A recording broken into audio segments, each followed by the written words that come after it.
Oi, galerinha, bom dia. Espero que vocês estejam bem e preparados para fazer aquela redação. Com certeza estão preparados, a gente já falou bastante sobre a dissertação. Eu queria colocar para vocês só alguns tópicos aqui. A gente tem toda uma estrutura que eu queria que vocês levassem em conta, né? Tem uma introdução. A introdução, o tema a gente já sabe, a obesidade infantil.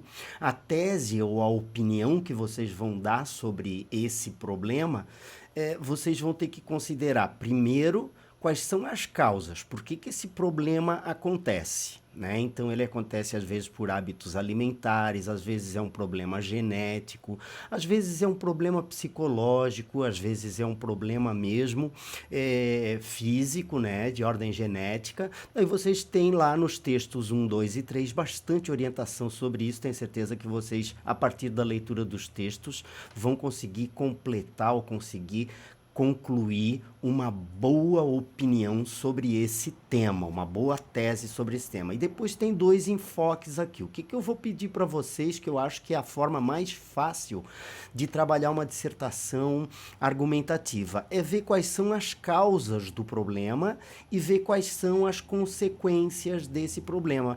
Um parágrafo, que é o D1, o primeiro parágrafo de desenvolvimento, ele vai falar sobre as causas do problema. E o D2 vai falar sobre as consequências desse problema. Então, só aí vocês já vão ter bastante coisa para desenvolver os dois parágrafos do texto de vocês. Aí a estrutura da redação de vocês, ela ficaria desse jeito aqui, ó. Uma introdução com a apresentação do tema, um desenvolvimento com a causa que vocês vão comentar. Eu sempre gosto de lembrar que podem ser mais, né, de uma causa. A gente pode transcrever aqui duas causas do problema e vocês vão ter de justificar por que essas causas ali, elas dão origem à obesidade infantil. E depois vocês vão fazer um parágrafo colocando quais as consequências desse problema, também explicando ali quais são as consequências para a saúde das crianças de enfrentarem o problema do sobrepeso. Então aí a gente tem os dois parágrafos de desenvolvimento que eu vou pedir para vocês elaborarem direitinho dessa forma. Lá no final vocês vão retomar o tema, tá, gente? Vocês vão começar o último parágrafo com portanto, vírgula. O problema da obesidade infantil é horrível, pois causa muitos danos à vida das crianças e assim por diante. E com uma observação final ali, né? O que pode ser essa observação final? Quem sabe uma sugestão para lidar com o problema, mas não necessariamente isso. Colocar ali, talvez, que a gente possa trabalhar isso nas escolas, colocar isso, talvez, que a gente possa criar uma disciplina, uma matéria que trate especificamente de alimentação saudável, alguma coisa desse gênero, vai dar para vocês fazerem um parágrafo de conclusão, o quarto parágrafo bem elaborado. Ao lado disso, desde o princípio, eu gostaria que vocês se ligassem que o tema da obesidade infantil é um tema que tem outras expressões que podem ser interessantemente utilizadas. Sobrepeso, excesso de peso, acima do peso, são todas expressões que vocês podem associar à ideia da obesidade infantil. A obesidade infantil também está ligada, está relacionada à nutrição, à alimentação.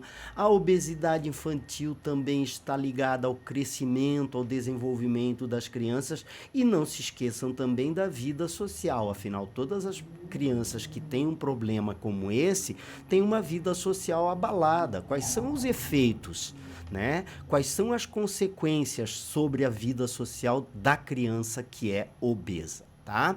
Para arrematar, para finalizar minha lista de sugestões, tá aqui uma série de causas que a gente pode associar à obesidade que afeta as crianças. Hábitos alimentares errados. Por que acontece esses hábitos alimentares errados? Poxa, às vezes a gente está olhando na televisão, vê lá uma propaganda maravilhosa do McDonald's, dá vontade de comer um, não é? Então, isso aí pode ser um dos problemas para incentivar a alimentação errada das crianças. Outro detalhe importante que a gente não pode deixar de levar em conta é a implicação genética, né? Às vezes a pessoa tem uma genética já, por isso precisa ser cuidada pelos médicos desde cedo. O estilo de vida sem esportes, o estilo de vida sem movimentos. Lembre-se, vocês são a geração do telefone celular, do game, né? Aquela geração do computador, da internet. É difícil sair de casa, né? Verdadeiramente se tem tantos atrativos assim. Então a vida torna-se sedentária sem movimento. Também há uma série de distúrbios psicológicos, a pessoa se sente sozinha, se sente triste, se sente deprimida e vai lá, apela para a comida, tá certo? E outro aspecto importante é o problema na convivência familiar. Às vezes, a própria convivência familiar acaba dando origem às brigas com a família, alguma coisa assim, acaba dando origem, briga, né? Briga de pai com mãe, esse tipo de coisa acaba afetando o dia a dia da criança e acaba levando, provocando a criança esse tipo de coisa. Além das causas, a gente também vai falar um pouquinho das consequências, e as consequências são muitas, ó. Faz muito mal à saúde. Por que faz mal à saúde, professor? Pô, pode provocar um monte de doenças crônicas, problemas cardiovasculares, problemas de coração em crianças, diabetes, hipertensão, e tem casos mesmo em que uma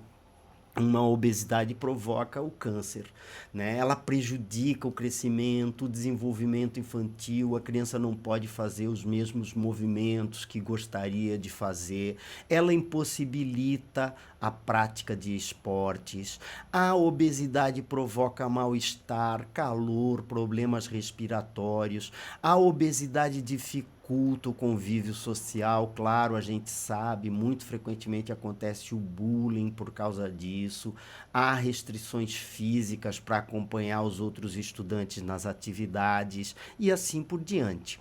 Além disso, também vale reforçar essa ideia de que causa uma discriminação entre os estudantes. Os estudantes, né, acabam tendo uma baixa autoestima por conta disso, acabam sofrendo de insegurança, e isso pode até degenerar, pode dar origem à depressão. Então, como vocês viram, é um tema bem amplo, é um tema sobre o qual dá para vocês comentarem muito, e mãos à obra agora, é só pegar a nossa folhinha de redação lá, selecionar os tópicos que vocês vão desenvolver e aí mandar bala na nossa dissertação, na nossa estrutura de dissertação, com a apresentação do tema, um parágrafo sobre causa, um parágrafo sobre consequência e o fechamento, a conclusão dessa redação no quarto parágrafo, tá certo? Tenho certeza que a professora Fran vai ficar muito orgulhosa da produção textual de vocês aí. Um abraço, para mim foi um prazer grande ter dado aula para vocês, ter trabalhado com vocês, e eu espero ter ajudado um pouquinho a vocês criarem gosto pela discussão sobre os temas mais sensíveis da nossa sociedade, tá bom? Beijo grande e bom trabalho para vocês, gente. Até mais!